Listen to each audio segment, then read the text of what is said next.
How's it going, guys? Welcome back to another YouTube video. Devastator Higgs here, and today we're going to be going over my first impressions of the Outriders demo. But before we go any further, if you find yourself enjoying the video, please leave a like, and if you haven't already, hit that subscribe button. And for everyone else, thank you for your continued support. So 5 o'clock comes, I download the demo, it's downloaded. I'm like, sweet, let's jump in, let's get our hands on this demo, let's start playing some Outriders. No, you don't, because servers won't let me. Not as if it's their fault, because they didn't expect the amount of fucking traffic that was coming their way. But still, it was kind of annoying after 45 minutes that I couldn't get in. But this leads nicely onto my first bit, transparency, because they were very transparent. They noticed the issues they had with the servers straight away, and they was on Twitter. They were tweeting about they don't have enough servers and they're working on getting more servers up, and about some bottlenecking issues and how to download the demo because some people were having trouble finding the demo or they couldn't download it. And after all of these tweets, I must say it was about 5-10 minutes and everything was running smoothly. I got in, people were being able to download the demo. I know it wasn't just me, it was friends as well, and that only bodes well for the future. Because we need transparency in a game like this. We need to know if there's any issues that are arising or there's current issues, what bugs they found, all that stuff that goes in a game. And if they're this quick at letting us know and even quicker at fixing them, fair play. I also just want to add as well, because I've seen a few things on Twitter and other socials. This demo is absolutely free.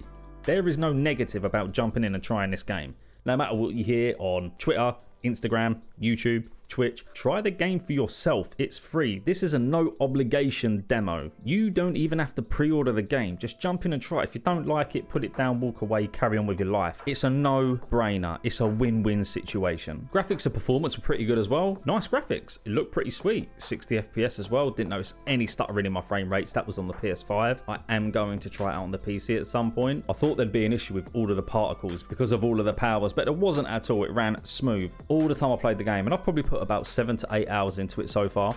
There is one thing I will say though, and that is cutscenes. Don't do it for me, unfortunately. Pure and simply because the lip sync is so out. I don't know if this is a bug that they're aware of.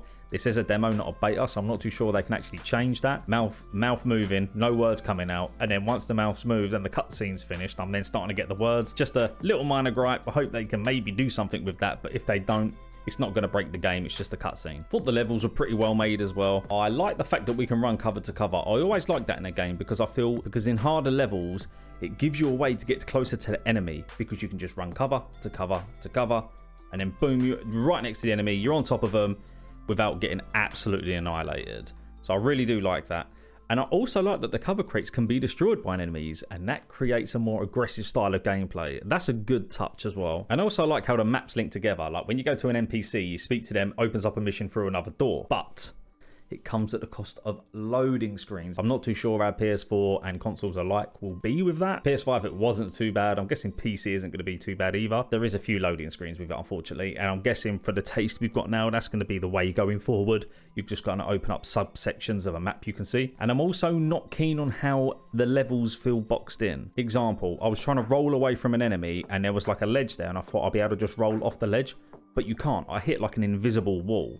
So then instantly I was like, oh, okay, like I feel a bit boxed in there. They're actually like streamlining me in a certain way to play. Absolutely fine, it's their game. They can do whatever they want with it. I just felt a little bit boxed in. Maybe I'm being really nitpicky now, but I'm just being honest, guys. I'm giving you my gripes of the game. I'd like you guys to let me know down in the comments below, because you couldn't have obviously been happy with everything. It's all about creating good discussions and hopefully putting it forward in a constructive manner and seeing where we go from there. Now, I thought they'd done a really good job with the prologue, guys. They eased us in really gently, and they gave us enough to know what direction the story is going to be going in the future. And I thought them alien storms at the beginning, when the people were getting caught up in them and you can just see their bodies like fading away and blood going everywhere, were done really, really well. I actually really enjoyed watching that bit. And no, I'm not being morbid or anything. And then after we come out of the cryopod and then we get captured and we're in the back of the van, and then they chuck us out in that no man's land area, and then that rod goes through us, and I'm like, oh shit, what's happening here? And then we just pull it out because we're an altered outrider, and then all of a sudden it's like, boom, jump into the action. In my case, you're a devastator.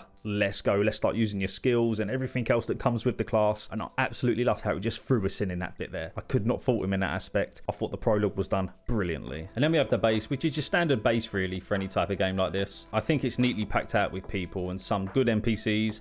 Like the fact where you walk around the corner and the two dudes are fighting each other. I only wish we could jump up on there and start boxing as well. I think that'd be a really good touch. Again, it flows nice together from area to area. There is no loading screens in this particular base that we've been to. You've got your matchmaking pod, and then you've got a stash box which we cannot use right now. I think that's going to be available in the main game. And then upstairs is where like the main characters are, and you've got the main base, and downstairs you've got like a few NPCs which are really cool actually. You've got your weapon vendor and you've got your armor vendor, and they both sell pretty good stuff. They do sell a timepiece as well, which can drop some really good mods on them, so don't sleep on them. I know you ideally want to be saving up your resources when the main game drops, but it doesn't matter just spending a little bit of money on them, does it? So do yourself a favor, just check them every day or every time you log in. If they've got some really good mods on them, just buy them. And then we've got the lady on the other side who we can hand in certain bits to. Do you know what? I cannot actually remember her name. It was quite late at night when I first noticed her and went to her and started giving her stuff for some rewards. I'm really intrigued to know what the other bases are going to be like. I can't wait until April the 1st, guys. I really can't. That's the only downfall, really, isn't it? We have to wait. I just want more than what the demo offers. The base is really cool. It just feels alive and vibrant, and the NPCs offer some good bits as well, and they're only going to scale up as we progress through the story. Now, the most important part, the Outriders. I only played as a Devastator, but he felt good to use. The powers flowed nicely, and the cooldowns are forgiving, aren't they? We've not even spec'd our Outrider out yet, and I think the cooldowns are insane. I like use my ground smash, and then 30 seconds later, I've got another ground smash. It's so good. I love how they're not holding back on powers. The power fantasy is really there, and you can tell that even though we're only level 7. We've not even started on our skill tree yet either. We've not even got the quality mods that are available to us in expeditions. Can you imagine the builds we're going to be able to make with them? Obviously, I did feel a bit underpowered as the well tiers were going up, but we are only in the beginning stages, and obviously power creep is to be expected. That's going to happen. The game's got to challenge us. We've got to earn our flipping loot, haven't we? We've got to earn our experience and our levels. We have to. You don't want the game to feel too easy, so I'm absolutely fine with that. And I also loved how the team's classes flow together. My buddies were Technomancer and Pyromancer, and as for the synergy was really nice, adding to good combat flow. I really enjoyed it. I was so happy. I was a bit hesitant actually going into it, even though all the previous videos I've done and we've gone over power combos and this and that. I was a bit like, right, how's it going to feel with 3 totally different classes and the way each class acts? But they all felt good. I could just feel the synergy in the team. I was stunning enemies with my ground smash, and my pal Dino, who was playing with a Pyromancer, would then come and finish them off with thermal bomb, elevating them up in the air and just causing an explosion, which would then deal damage to other enemies.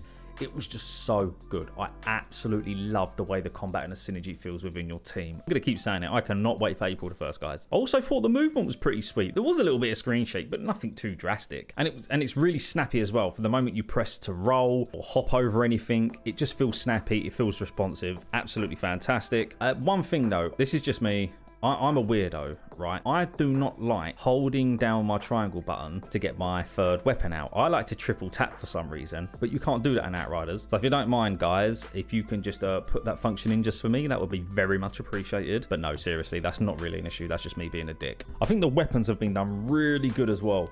I love how they sound and they feel nice and individual as well. Don't you agree with me that you think the weapons handle a lot better than what you originally thought? Because they do to me. I absolutely love how each weapon class feels.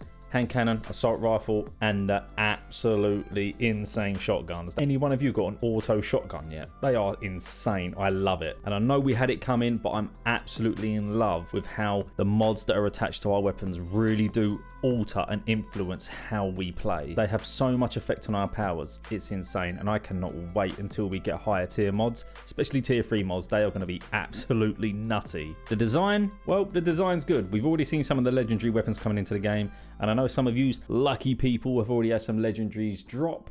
I haven't yet, and that makes me really sad. We know what the weapon design's like. They are ridiculously good looking. Some of them just ridiculous. I cannot wait to actually get my hands onto one. If you have, please let me know down in the comments below so I can just be jealous. And also weapons link really nicely together, like here.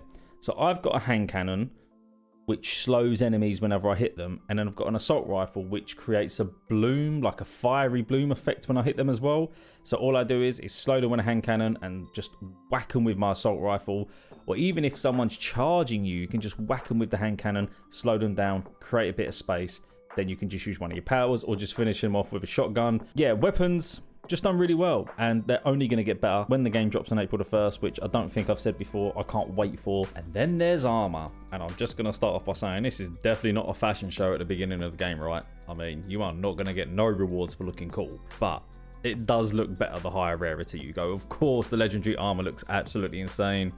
But yeah, like always in looter shooters, you don't look too great at the beginning. And if we're going to go back to the mods, some of them are class changing again. I think all the mods in here are pretty cool. We know that by now. All the mods are going to alter how you play, no matter what mod you've got on. But the higher the tier, the better the mod. We know that. So weapons and armor, when it comes to mods, you can just link them together. It's going to be insane. Like some of the mods gives you 2 ground slams, and then it gives you an extra buff of 60%, or it just halves the time by 50%. It's just stupid, really. It's great though. That's the bonuses on having PvP. But I would like to say, I hope we get shaders or some kind of transmog to keep the fashion game nice and spicy, because we all want to look good while we're running around, don't we? We want to show off how good we look. So I hope we kind of get that in the future, because it'd be a shame if we get this one bit of armor with a god roll and we just can't actually change how it looks or put a different color to it or something like that. And I'm sure they're probably going to add that in the future, or it might even already be in the game, but we just can't see it right now because we're in a demo. But overall, weapons, armor, big thumbs up from me. Let me know what you think down in the comments below, guys.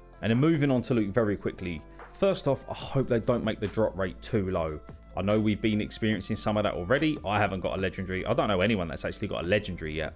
I've just seen pictures of people getting them on social media. But yeah, I hope they find the right balance, because in games that we already know, they've started off with a really low drop rate and then they've just buffed it in the end anyway. So there's no point in them just starting low and then buffing it in a future patch. Save yourself the hassle. Just find a nice balance for it now. But I do believe that top tier loot should be for the tougher activities. I'm a big believer in that.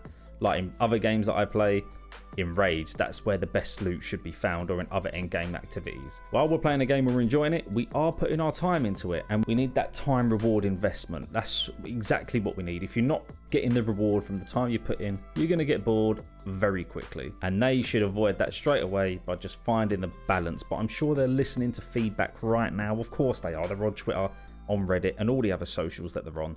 They are taking the feedback as we play right now. I am pretty confident they'll have everything just sweet on April the 1st. And another big thing, I love how we can select what loot we should auto pick up and the stuff that we shouldn't. Why do looter shooters not have this in there already?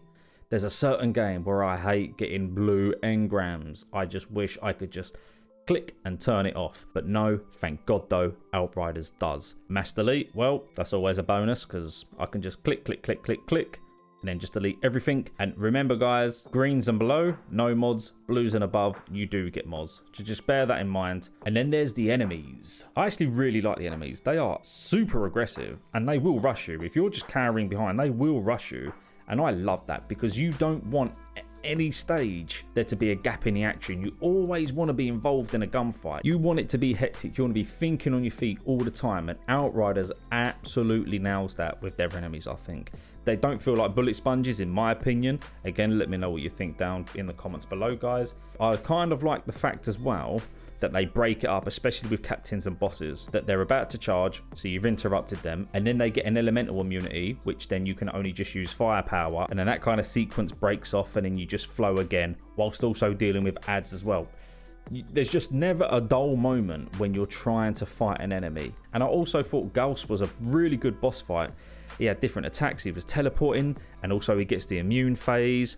So much variety in the boss fight, and I'm sure the other bosses as we get on further along in the game are going to be even more difficult. They're going to have different attacks and all this other stuff that goes with a good boss fight. It's not just stand still. I think Outriders has just got the flow perfect with most things in this game. And then we move on to menus quickly. Menus, easy to navigate, not much to say there. They got some nice pieces about lore, characters, enemies, and all the other bits that go with that. But do you know what I really like? They have a tutorial section which helps with icons and other in-game features, like what the immunity icon means, what it means when a boss or a captain's charging up an attack. They've got everything in there, and they break down loads of stuff, as we can see on screen right now. I'm not going to read none of that, because you can see there is tons of stuff in there. So take a bit of time, read it, and understand certain mechanics of the games. The menus are really easily done. I don't need to go through anything about that, because it's pretty self-explanatory when you start reading. Also settings, crossplay, simple, might be in a beta, but had no problems with it. A great addition. Who doesn't want cross-play in their games in 2021? I don't know why every game doesn't have it. It's an absolutely fantastic feature. I can actually play with my 2 buddies now that are on Xbox. When I switch over to PC, I can still play with my mates that are on Xbox. It doesn't matter. But on console, I probably would like them to add a motion blur screen shake setting to toggle off. I don't know if that can be done on console, I'm not too sure. And then that just leads on to my final thoughts, guys. I thought the demo went well. A few quality of life changes may be needed, and the little gripes are just that. Little. Combat, glasses and gear felt smooth, and the mods, as we know already, are absolutely fantastic. I do hope we can change the way we look without taking off our gear though, and People Can Fly will take a lot from this, and they have time to implement changes they feel they need to make. But you know, the most important thing is, guys, the game is fun. Have fun, and if you're not having fun, turn the game off and then just go back to what you do have fun with. Outriders is a beast of a game. It stands perfectly fine on its own from what we've seen at the minute in the looter shooter genre, and it can just run nicely along with other games. But that is it for the end of the video, guys. I hope you've enjoyed it. I know I've gone on for quite a while actually. I didn't realize how long the video was. I didn't actually realise I could chat this long. But if you've enjoyed it, as always, please leave a thumbs up. And if you haven't already, hit that subscribe button. More videos are going to be coming out. If I start getting any juicy weapons to drop, we will make some YouTube videos about them. But there's going to be plenty more content coming on this channel. I am just going to be covering Outriders for the time being. So to be sure to click that subscribe button, click the bell to get notifications, because this is the channel for you. And don't forget to follow me on Twitter. That is at HangryHiggs. And I will leave a link down in the description below with my Discord. We're building a great community over there. We've got people chatting about the game. Always people looking to play with each other as well. I'll leave that link down in the description below along with my Twitter. I'll see you on the next video. Take care, guys.